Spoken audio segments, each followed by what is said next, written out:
Thanks for joining us for the Long Island Sound Podcast. Each week we explore new music and dive deeper with the artists and their stories behind the music. Please subscribe and rate and review us wherever you stream this podcast. Here's your host, Steve Yusko. When collaboration and chemistry come together, you're in for something special and magic is about to happen.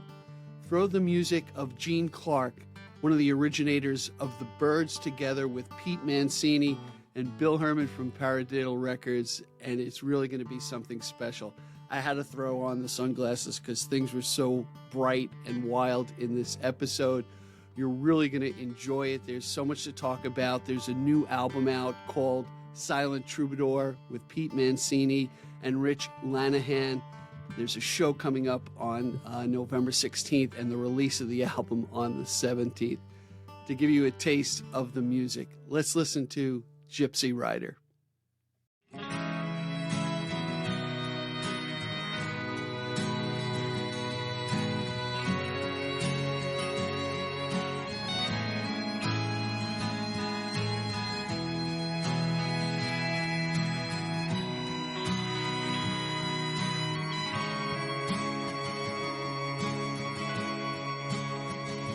Crank her over once again. Put your face into the wind. Find another road you've never been. Sing that two-wheel melody, highway symphony. You know she'll never understand.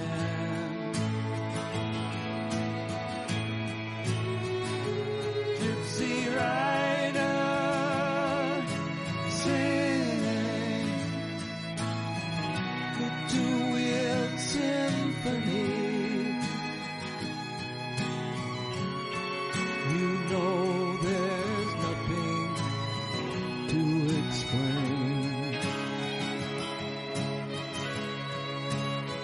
She should have known by now. You're just a vagabond. You may never pass this way again.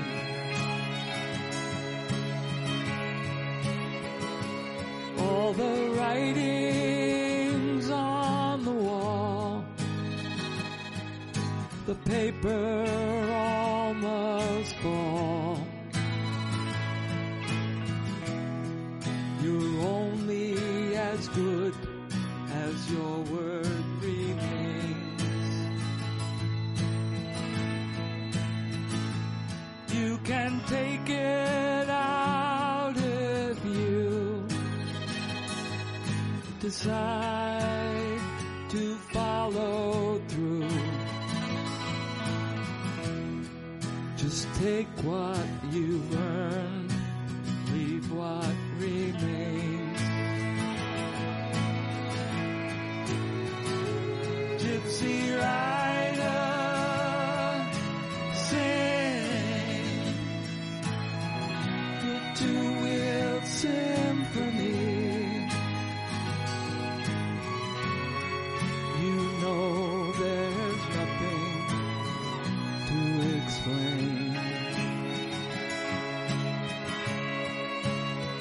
She should have known by now.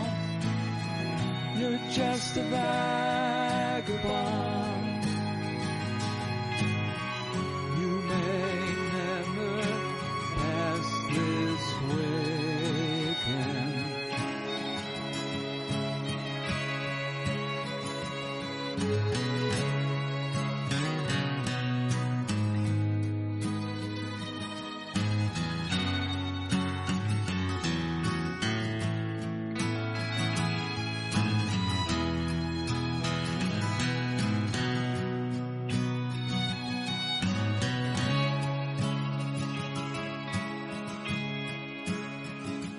crank her over once again. Put your face into the wind.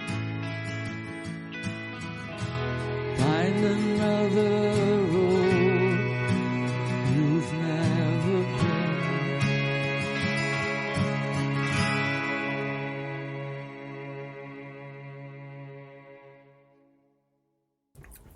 I tell you, I have a really special event, a special episode on the Long Island Sound podcast. I've got two of my favorite people, one who's been both a guest and a guest host. No, both have been guest hosts. Holy crap, this is like the stars are aligning. I have Bill Herman from Troubadour Records and Pete Mancini. And Pete, I see Pete popping up everywhere. I'm getting the tingles here. Like I'm going to say, you know, when I'm 80, I knew him when he was, you know, just Pete, not, you know, Pete in the Golden Palace with, you know, Grammys and stuff. Hopefully before I didn't then. introduce you. You're not supposed to be talking. Like, I hope we don't have to wait that long for you to say it. So, welcome to the Long Island Sound podcast, Bill Herman and Pete Mancini. Good to see you guys. good to be back, man. Good to see you.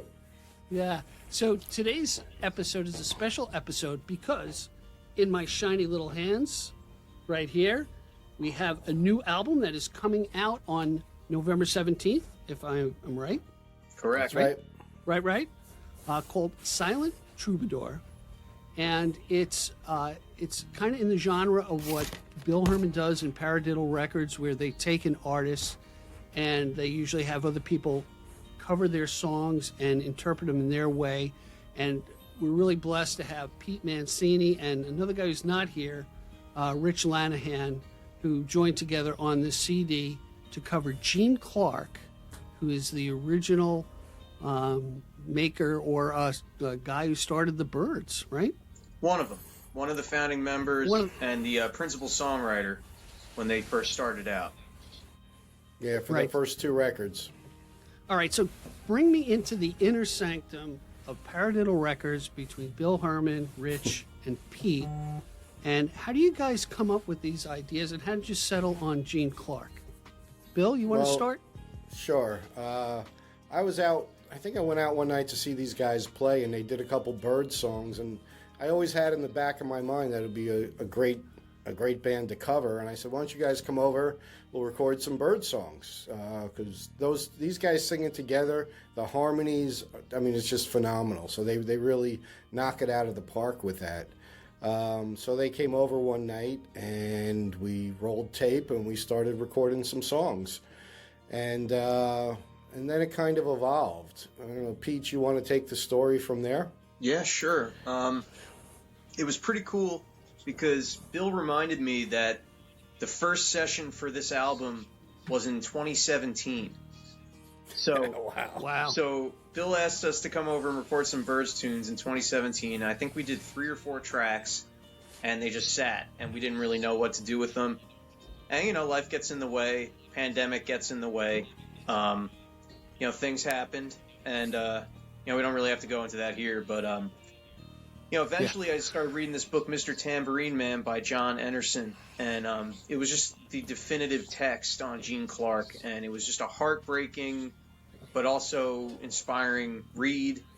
And, you know, I said to Bill and Rich, I'm like, you know, why don't we focus on Gene? We already had 2 of his songs. We had Feel a Whole Lot Better and Full Circle.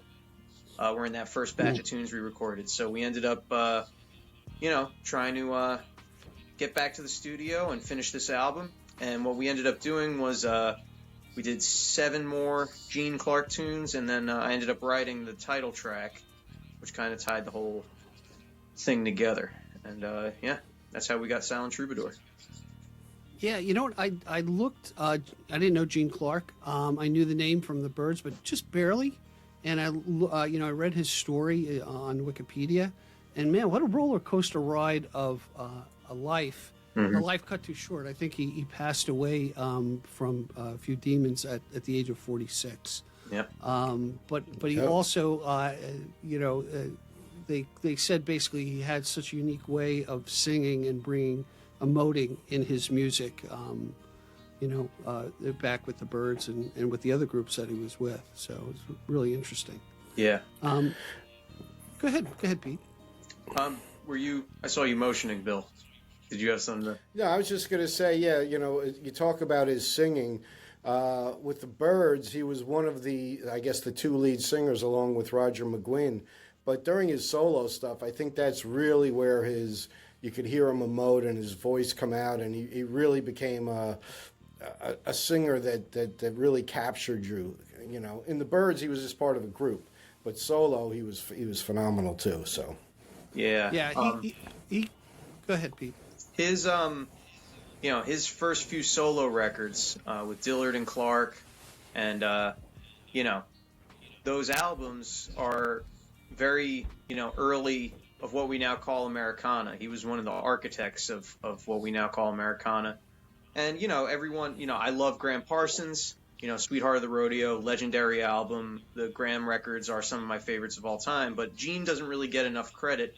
He's not mentioned in the same breath as Graham Parsons or any of the other founding fathers of, country rock or Americana. But Gene was like right there doing it before anybody else, really. And it just kind of exploded.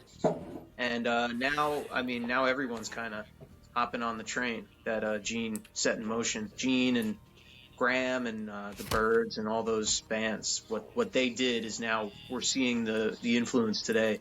It's very cool. Yeah.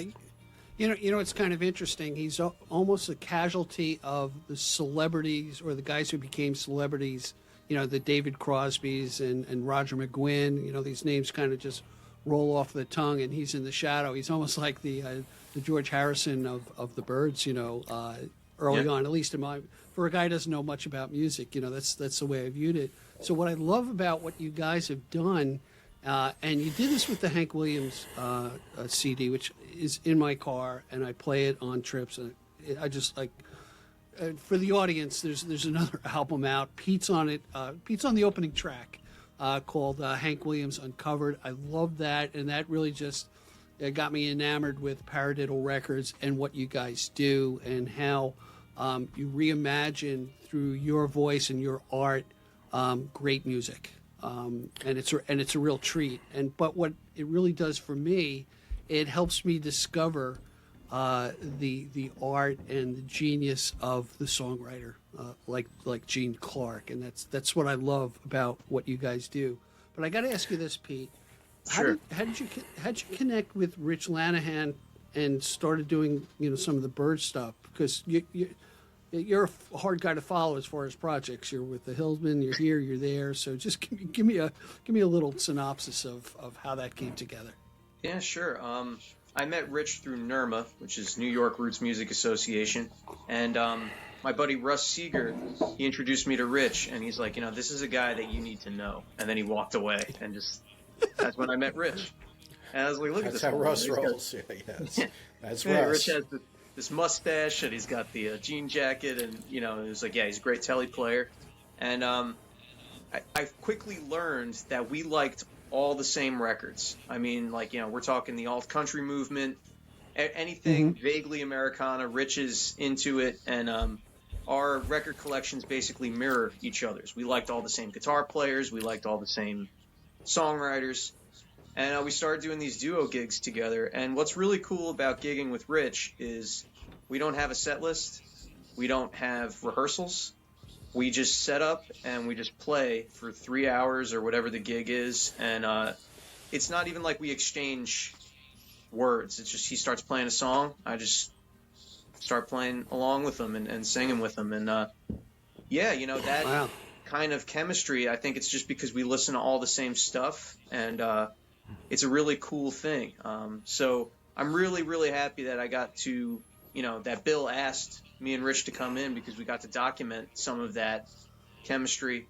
And, gigging with Rich, I've learned so much about guitar from Rich because he really is a phenomenal guitar player. And, this was just a really cool project to hunker down on. So I think that chemistry, like you said, we got to document it on this CD, and I think that's one of the reasons the CD is as good as it is, because you guys just really sync up well together.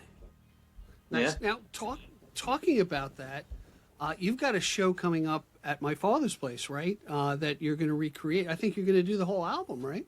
Yeah, we're very excited. It's the night before the album comes out. It's November 16th, which is a Thursday. And we've put together a band to play the songs. So it's going to be me and Rich, and then we got Bill on drums, and Jerry McKeveny from the famous Dr. Scanlon band is going to be on bass. He's a fellow Byrds fanatic, so he was kind of the natural choice to take the Chris Hillman chair. And we're really excited. We're going to play the album in full, and then we're going to play some Byrds classics to close out the night. So hey, let's do this. This is the promotional side of Steve Yusko. Hey, I'm going to invite everybody who's watching and listening to this. Look down in the description. You're going to find a special link for the show. We're going to run some sort of special just for our listeners of the Long Island Sound podcast. So take a look. Click the link below. I'm going to the show. I don't care what my wife says. I'm going.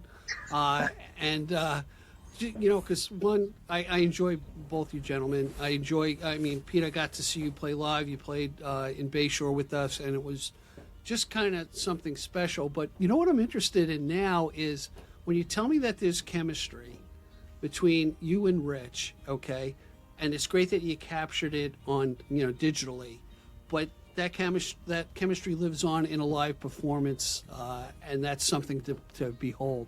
So I'm encouraging everybody who's listening to this, stop, hit pause, go into the description. If you're in a car, pull over first, hit pause, and look in the description, and get your tickets to this, because it's going to be a fun time. And that's which my father's place is. Is this the one in Glen Cove? It's actually back at the Roslyn Hotel. So the location where it was before the pandemic, they're now back.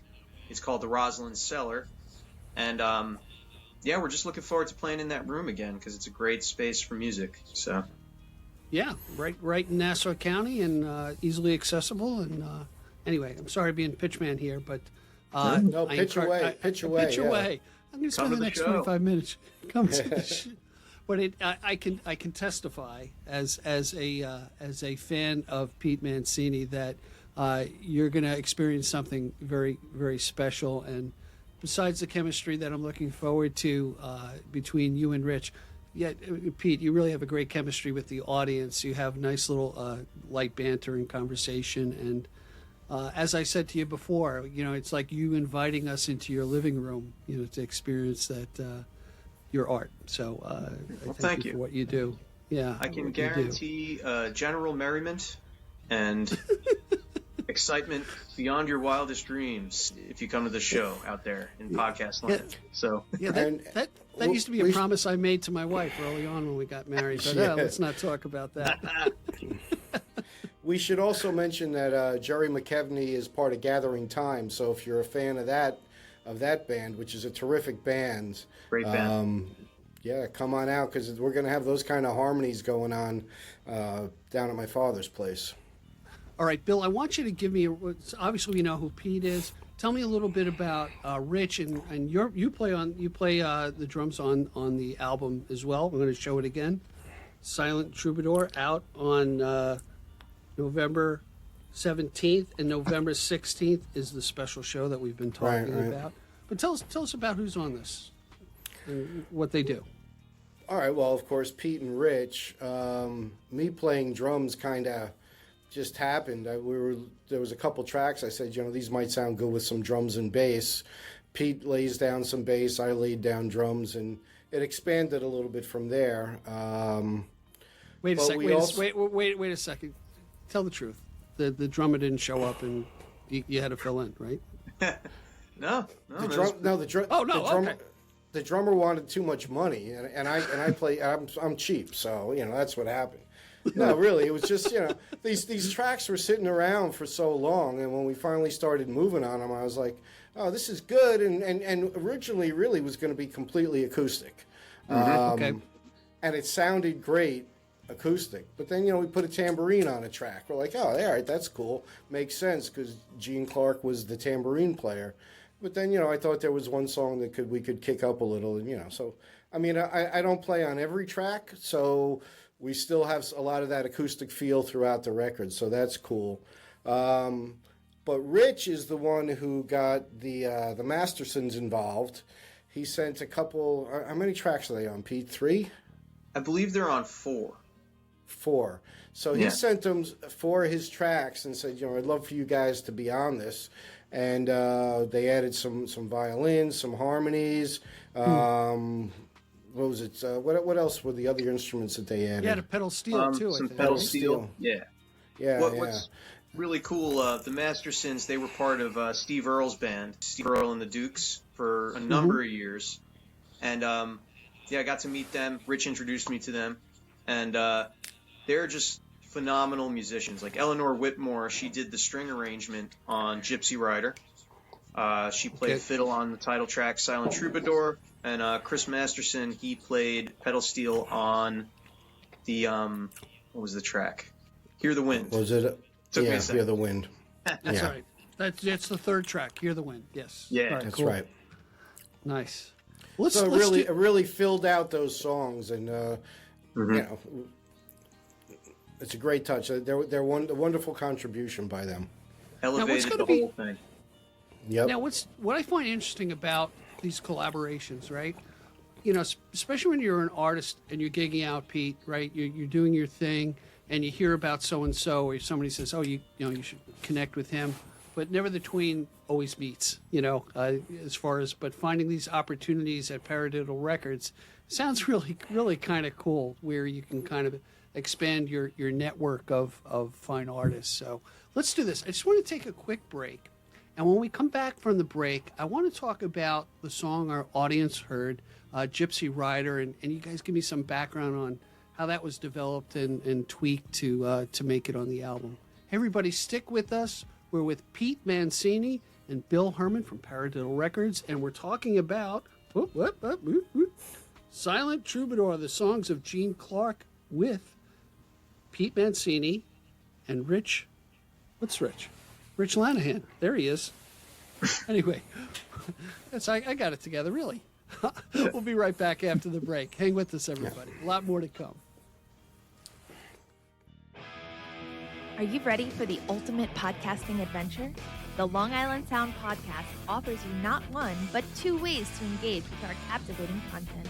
Tune in to our audio podcast on your favorite platform and let your imagination paint vivid pictures of Long Island stories. Or if you're craving a visual feast, catch our video podcast on Spotify and on the Long Island Sound YouTube channel. Double the options, double the excitement.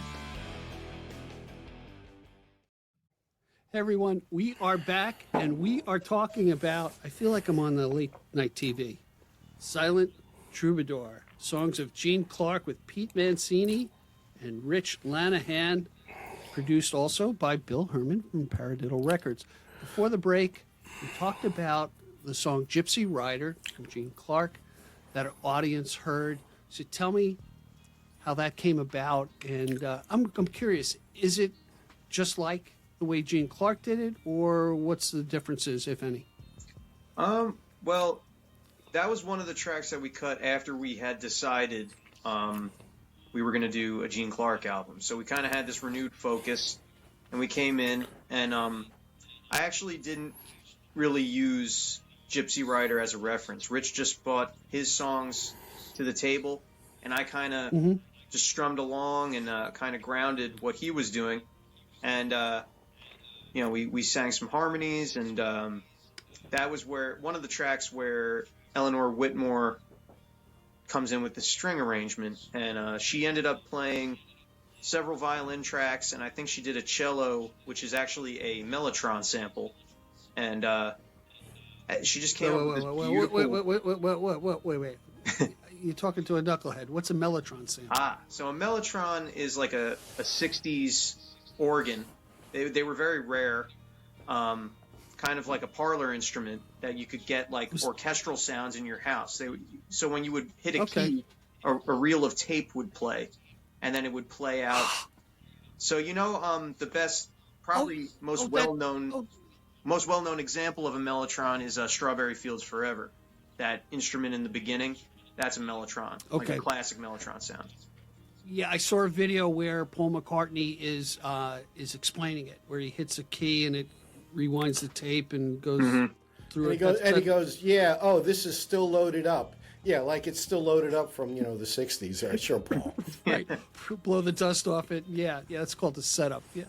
Anyway, Yeah. Thank you for that's so educating me. So that was actually a Mellotron sample that for the cello part on that song, which I thought was brilliant. And this arrangement that she came in, we all got chills when we heard the playback. It was just like it was us playing Gypsy Rider, but then when the strings came in, it was this cinematic thing. And Rich's vocals, he has a very unique vocal style. So yeah, he just had this kind of. I feel like you could picture him riding a motorcycle or something. Like he was just like the song was perfect for his voice. Yeah, I mean he did such a great job on that one. Yeah, nice. Really came together beautifully, and it's the rhythmic approach we took for the song, kind of playing these songs as if they were Oasis songs, like from the '90s, strumming wise and chordal wise, so I added some not very Americana guitar touches that you wouldn't really notice if I didn't say anything, but a lot of these we're songs... We're going to notice now. Yeah, I'm playing them like Oasis songs a little bit. And, I think we came in somewhere close, but also somewhere new in some of these arrangements. Like Hear the Wind is another one that I love. And Changing Heart.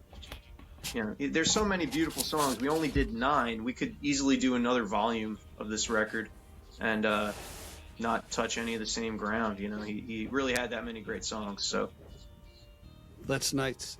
Hey, when I opened up the CD, and by the way, thanks for sending me the CD to check it out. There's all this great liner notes in it, and I like the ink drawing of Gene Clark in it. People can see it. Bill, tell me about that. I don't know who wrote this.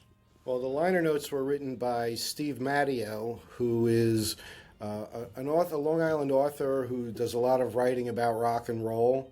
And actually, I'm going to do a little plug for him because his latest book, you're probably seeing it backwards.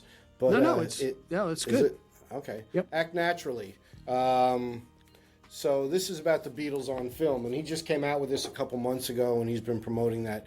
But Steve is written books about the Beatles, about Dylan. He's written for the Times, the Los Angeles Times, Rolling Stone. So he's a really good writer with a great reputation, and he was kind enough to lend us his talents for this particular CD.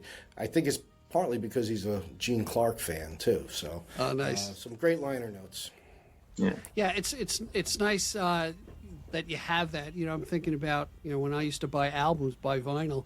You're listening to the music and you're reading like we try to accommodate here on the Long Island Sound, the backstory of how things kind of come together. Because I always find that interesting. Music just doesn't appear out of nothing. It takes a lot of planning and a lot of work, and this looks like a really great project. I mean, there's always a story, and that was what was great about albums back in the day.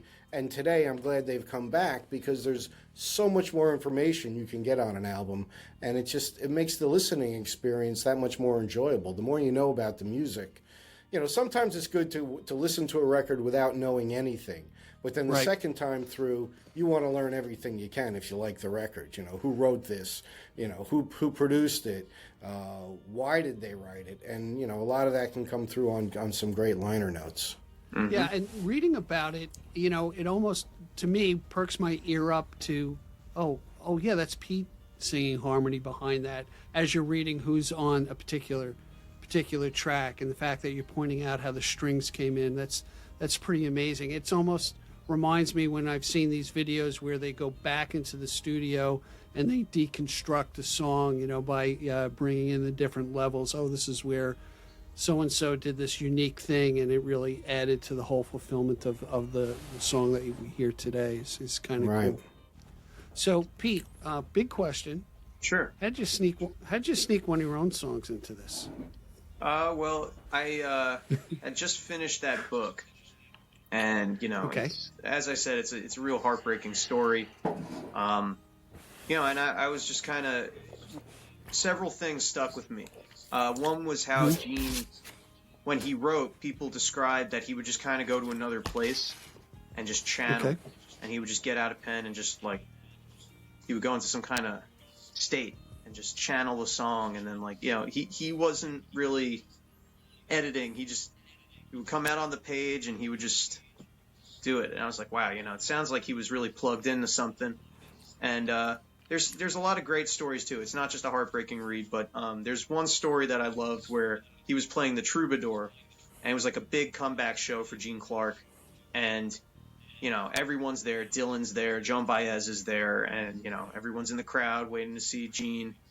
And you know, it's like, where's Gene? You know, the band's playing. All of a sudden, they see him. He's swinging in the rafters, and he's like high above the stage in the ceiling, and just the crowd goes wild. You know, and like I thought that was like, you know, one of the many sides of Gene. You know, he wasn't just like the quiet guy in the Byrds who ceded his guitar to David Crosby. He was also the wild man who was swinging in the rafters at the Troubadour. And, you know, the different kinds, you know, Doug Weston's Troubadour, Silent Troubadour, it started, you know, the hamster started going. And I was like, okay. I sat down, I wrote this, and I sent it to Bill. And I think he said, holy shit. I was like, oh, yeah, that was my reaction. You know what? The song was perfect to wrap up the CD. You know, it tells the story of Gene Clark in, I don't know how long it is, 3 minutes and 18 seconds. He tells the story of Gene Clark. You get to know him. And so after listening to 9 of his songs, now here's a song that tells his story. It was perfect. It was great. Thank you, Bill. And Pete, you know, Sure. you bring up another good songwriting tip, and it's almost like I was taught this in creative writing back in high school at Holy Trinity was, hey, you know, don't edit in the moment. You know, put it out there, channel it, get everything on page. Don't throw anything out. Don't cross anything out. Mm-hmm. Just kind of like you said, get on the hamster wheel, right? Yeah. And let that creativity flow, which is sometimes difficult to do because it may not sound perfect when you're spitting it out or putting it on the page. That I could see myself, you know, no, that's no good. It's all good, and go back to it later, and then work your magic in the recipe of how you're going to spill it out. You know, exactly. Magic happens in the editing. I think that's when a good song can go to a great song, and a great song could go to, you know, whatever the level I haven't achieved is after that. But right. No, one thing I would like to note is that Sure. I've been working with Bill for a very long time, and he never says holy shit. So when I sent him Silent Troubadour and he said that, I was like, okay, this is a good one. So Right. and the project was done after that, you know. Yeah. But Pete, you have attained that level. It's just maybe there's people in the audience who haven't heard it yet. Let's put it that way. So Oh, I that's a appreciate nice way to that. look at it. Thank you.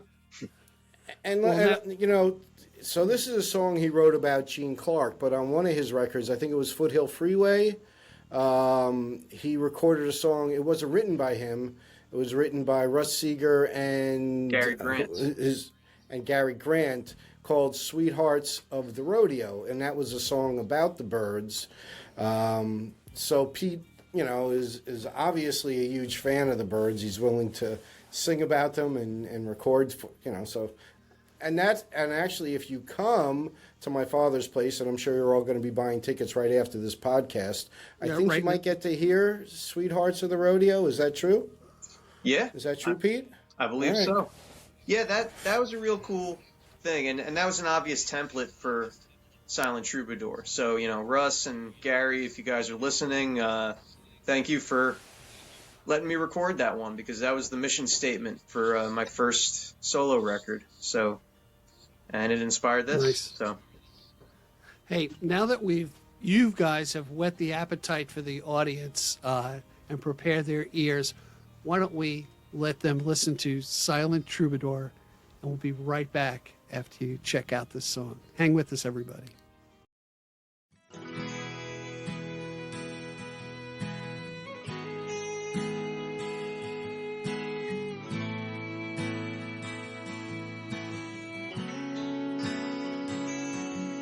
From Tipton to LA, you got caught up in the breeze. found peace in Mendocino amongst the tall trees. Sang songs of life and heartache, left us wanting more. The singer with the tambourine, the silent troubadour.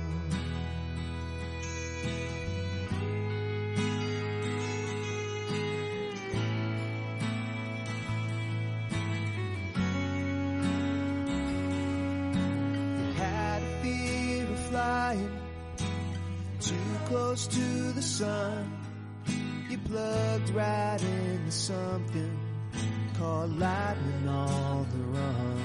You always got back up when you hit the floor. You were swinging in the rafters of Weston's Troubadour, singing I'll feel a whole lot better. I'll feel a whole lot better. Singing I'll feel a whole lot better when you're gone.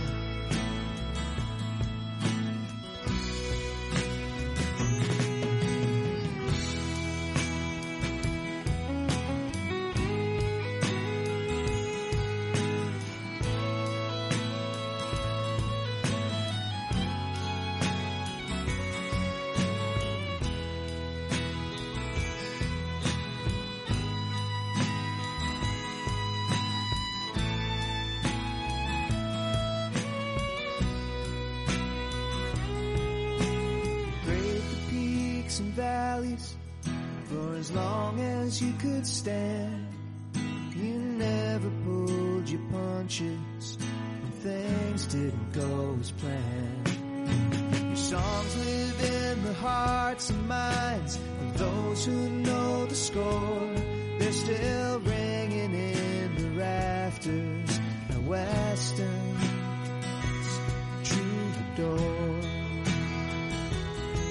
Your songs live in the hearts and minds of those who know the score.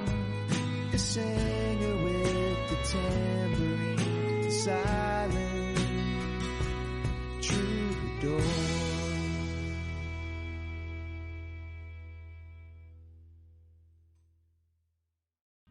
Hell yeah, we're back. We're back with, who the hell is this? Who's on? Oh, I don't know. It's Bill Herman. He's the guy with the glasses, and Pete Mancini. He's the guy with the talent. And we have Rich Lanahan, who's not here, but he's probably listening. Wondering, well, why didn't you invite Rich him? is But, he's actually on his way to the gig. You know, he travels by covered wagon, so. Right. Yeah, Rich is a little old. Rich is old school. He's bedding down the horses right now. Yeah. So Love you, Rich. what we're talking about is Silent Troubadour. There's two important dates for our audience to know about. The release of the album, the CD, is November 17th.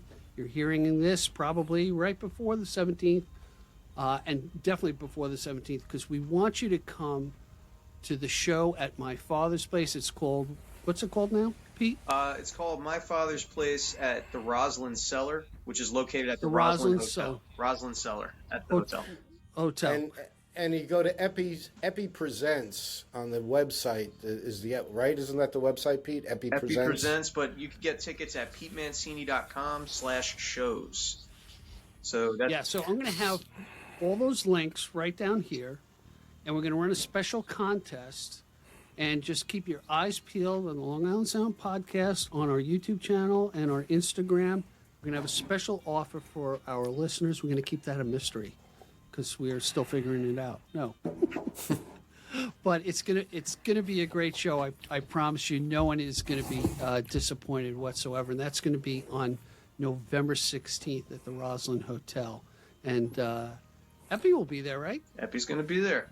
Dude's a legend. Right. So we're happy to be heading back to that venue. Even I have a couple of Epi stories, which I will not divulge at this point. But maybe on Instagram. We'll see. Maybe on a future episode. We all have some great. Well, Pete might be too young, but we all have some great stories about seeing shows at the original My Father's Place. Man, that place was amazing. Yeah, I actually popped up on some site. Popped up that 40 years ago, I went and saw the Jim Small Band on Halloween at My Father's Place. The only time I was at My Father's Place back in the day. So what a great venue that was. Yeah. And I saw many shows there. They were all good. So nice. Yeah, it was just a great place. It was like almost like a cellar type of place, and great stage. Yeah, and a lot of famous people there for sure. But you're getting the opportunity to see the famous people from the Wellspring of Talent here on Long Island, Pete Mancini and Rich Lanahan. Did I show everybody this? Silent Troubadour. And what a great song, Pete, the fact that you watched the documentary, you got further into Gene Clark and the Byrds, and you were inspired to write the song.